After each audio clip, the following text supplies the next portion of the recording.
மிகப்பெரிய கோடீஸ்வரர். ஆனால் இன்னைக்கு வெறும் வேட்டி சட்டையோடு இந்த நாட்டு மக்களுக்காக உழைத்துக் கொண்டிருக்கிறார். இப்படிப்பட்ட கட்சி தான் பாரதிய ஜனதா கட்சி.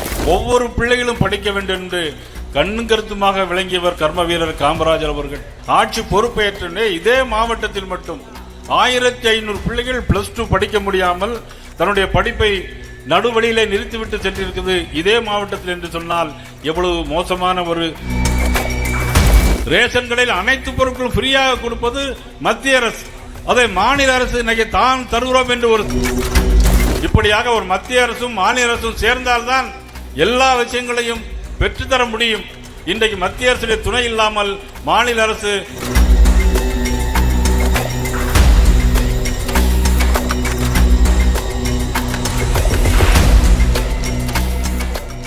இந்த விருதுநகர் மாவட்டம் என்று சொன்னாலே தமிழகத்தில் தெரியாத ஒருத்தர் கூட இருக்க முடியாது. அத்துணை சிறப்புகளை பெற்ற இந்த விருதுநகர் மாவட்டம், இந்த விருதுநகர் மண்,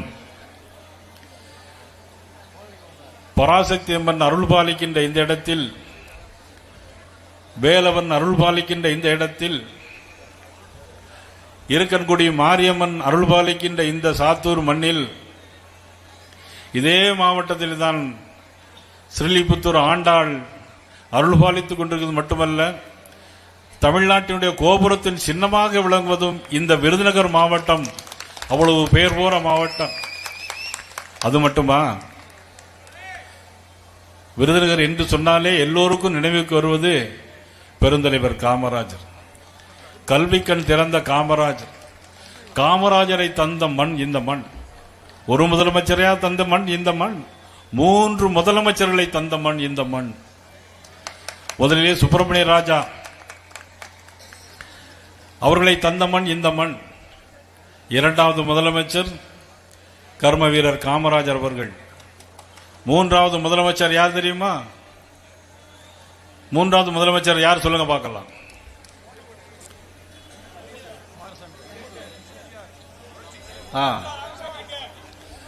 அருப்புக்கோட்டை தொகுதியிலேயே போட்டியிட்டு வெற்றி பெற்ற, வாழ்ந்தவர் கோடி மறைந்தவர் கோடி, மக்கள் மனதில் வாழ்கின்ற மாபெரும் தலைவர் புரட்சித் தலைவர் எம்ஜிஆர். 3 முதலமைச்சர்களை தந்த எம்ஜிஆர், 3 முதலமைச்சர் தந்த மண் இந்த மண். அதனால தான் ஆதங்கப்பட்டு பேசினார் அண்ணாச்சி பொன் ராதாகிருஷ்ணன் அவர்கள். எவ்வளவு ஆதங்கம்! உண்மையிலே அவருக்கு பொண்டாட்டியும் கிடையாது, பிள்ளையும் கிடையாது. மிகப்பெரிய கோடீஸ்வரர். ஆனால் இன்னைக்கு வெறும் வேட்டி சட்டையோடு இந்த நாட்டு மக்களுக்காக உழைத்துக் கொண்டிருக்கிறார். 10 வருஷம் மத்திய அமைச்சராக இருந்தார். இப்பவும் பஸ் ஏறி அடுத்த ஆளை நம்பி தான் போக வேண்டியிருக்கு. தோப்பெல்லாம் வித்தாச்சு நாகர்கோயிலில். இப்படிப்பட்ட கட்சி தான் பாரதிய ஜனதா கட்சி. 3 முதலமைச்சர்களை சொன்னால, 3 முதலமைச்சர்கள், குமாரசாமி ராஜா, கர்ம வீரர் காமராஜன், புரட்சித் தலைவர் எம்ஜிஆர். கர்ம வீரர் காமராஜர் சாகும்போது பையில 10 ரூபாயா 20 ரூபாய் இருந்துன்னு சொன்னாங்க. குமாரசாமி ராஜா விஷயங்கள் வேறன்னு வைத்துக் கொள்ளுங்கள். அது மாதிரி புரட்சித் தலைவர் எம்ஜிஆர் கோடி கோடியாக பணம் சம்பாத்தியம் பண்ணான். கோடி கோடியாக சம்பாத்தியம் பண்ணி அவ்வளவு சொத்தையும் ஏழை மக்களுக்காக கொடுத்தார், சத்துணவுக்காக கொடுத்தார், சத்யா சுடியாவுக்காக கொடுத்தார். அப்படிப்பட்ட உத்தமர்கள் வாழ்ந்த இந்த மண்ணில், இதே ஊரில், இதே மாவட்டத்தில் எவ்வளவு மோசமான சூழ்நிலைகளாக இருக்கிறது. விருதுநகர் மாவட்டம், நான் ஏற்கனவே சொன்னேன், பெருந்தலைவர் காமராஜர் பிறந்த ஊர் இந்த மண். அது மட்டுமல்ல, சுதந்திரத்திற்காக போராடிய மருது பாண்டியர்கள் பிறந்ததும் இந்த மாவட்டத்தில் தான். நரிக்குடு முக்குளம் என்கிறத்தில் மருது பாண்டியர்கள் பிறந்த ஊரும் இதுதான். தேசியமும் தெய்வீகமும் இரு கண்கள் என்று சொன்ன பசும்பன் முத்துராமலிங்க தேவர் ஐயா போட்டியிட்டு சட்டமன்றத்திற்கும் நாடாளுமன்றத்திற்கும் போட்டியிட்ட ஊரும் இதுதான். இவ்வளவு சிறப்புகள் வாய்ந்த ஊர் இந்த விருதுநகர். இனிமேலும் நீங்கள் வாக்களிக்க வேண்டிய கட்சி எதுவாக இருக்கும் என்று சொன்னால் தேசிய ஜனநாயக கூட்டணிக்கு வாக்களிக்க வேண்டும் என்று உங்களை எல்லாம் நான் இந்த நேரத்திலே அன்போடு நான் கேட்டுக்கொள்கிறேன். திராவிட முன்னேற்ற கழகம் ஆட்சி பொறுப்பேற்றிலிருந்து நான் எதற்கு சொல்கிறேன் சொன்னால், ஒவ்வொரு பிள்ளைகளும் படிக்க வேண்டும் என்று கண்ணும் கருத்துமாக விளங்கியவர் கர்ம வீரர் காமராஜர் அவர்கள்.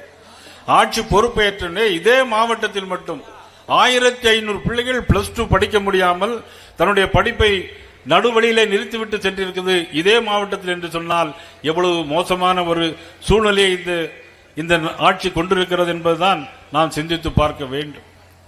இது நிறைய தேர்தல் வாக்குறுதிகள் சொன்னாங்க. இதே மாவட்டத்தில் கௌசிர் மகதை கால்வாயை சீரமைப்போம் என்று சொன்னார்கள். செய்தார்களா?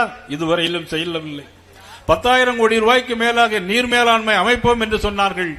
இதுவரையிலும் செய்ய ஒரு ரூபாய் கூட அவர்கள் நகர்த்தவில்லை. அது மட்டுமா, ஒன்றியந்தோறும் தானிய கடன்கள் அமைப்போம் என்று சொன்னார்கள். ஒன்றையும் செய்யவில்லை.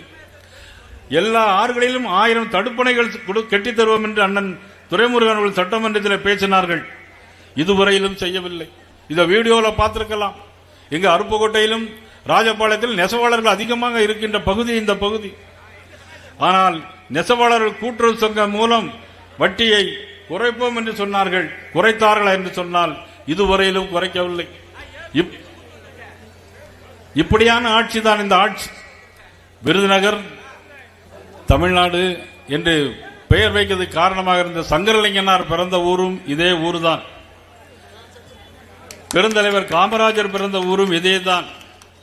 பாரத பிரதமர் நரேந்திர மோடி அவர்கள் தேவேந்திர குல மக்களை எல்லாம் ஒன்று சேர்த்து 7 சமுதாயமாக இருந்த பண்ணன், கண்ணாடி, பன்னாடி என்று இருந்த 7 சமுதாயத்தையும் சேர்த்து அவர்கள் தேவேந்திர குல வேளாளர் என்று அறிவித்ததும் நமது பாரதமர் நரேந்திர மோடி என்பதை நான் இந்த நேரத்தில் சொல்லிக் கொள்கிறேன். ஆனால் இன்றைய திராவிட முன்னேற்ற கழக அரசு 14,83,000 கோடி ரூபாயை தமிழகத்தில் தந்திருக்கிறது. ஆனால் தமிழக அரசு ஒன்றுமே தரவில்லை என்று சொல்லிக் கொண்டிருக்கிறார்கள். 8 லட்சம் கோடி ரூபாய், 8 லட்சம் விவசாயிகளுக்கு இதே மாவட்டத்தில் 157 கோடி ரூபாயை செலவழித்திருக்கிறது மத்திய அரசு, பாரத நரேந்திர மோடி அவர்கள். ரேஷன் கடையில் அனைத்து பொருட்களும் ஃப்ரீயாக கொடுப்பது மத்திய அரசு. அதை மாநில அரசு இன்னைக்கு தான் தருகிறோம் என்று ஒரு ஸ்டிக்கர் ஒட்டி அமைத்துக் கொண்டிருக்கிறார்கள். 122 சாலைகள், பிரதமர் சாலைகள் திட்டத்தில் இன்றைக்கு 13,500 கோடி ரூபாய் செலவில் திட்டங்கள் தமிழகத்தில் தந்துபட்டிருக்கிறது. இதே மாவட்டத்தில் மட்டும் 13,800 மோடி வீடுகள் கொடுக்கப்பட்டிருக்கிறது. 69,000 விவசாயிகளுக்கு பயிர் காப்பீட்டு திட்டம் தரப்பட்டிருக்கிறது. ஆயுஷ்மான் பாரத் திட்டத்தில் 73,280 பேருக்கு ஆயுஷ்மான் பாரத் திட்டத்தில் மத்திய அரசு இன்னைக்கு தொன்றிக் கொண்டிருக்கிறது. முன்னேறும் மாவட்டங்களில் விருதுநகர் இருக்க வேண்டும் என்பதற்காக 22 கோடி ரூபாயை PM திட்டத்தில் இந்த விருதுநகர் மாவட்டத்திற்கு மத்திய அரசு தந்திருக்கிறது என்று சொன்னால் அது மிகையாகாது. ராமலிங்கபுரத்தில் PM மித்ரா யோஜனா திட்டத்தில் 22 கோடி ரூபாய் தந்தது மத்திய அரசு என்பதை நான் இந்த நேரத்திலே சொல்லிக்கொள்ள கடமைப்பட்டிருக்கிறேன்.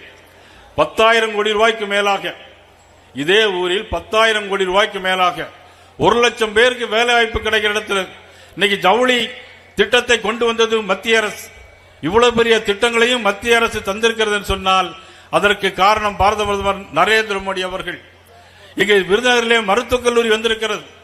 தமிழகத்தில் ஒட்டுமொத்தமாக 11 மருத்துவக் கல்லூரிகள் வந்திருக்கிறது.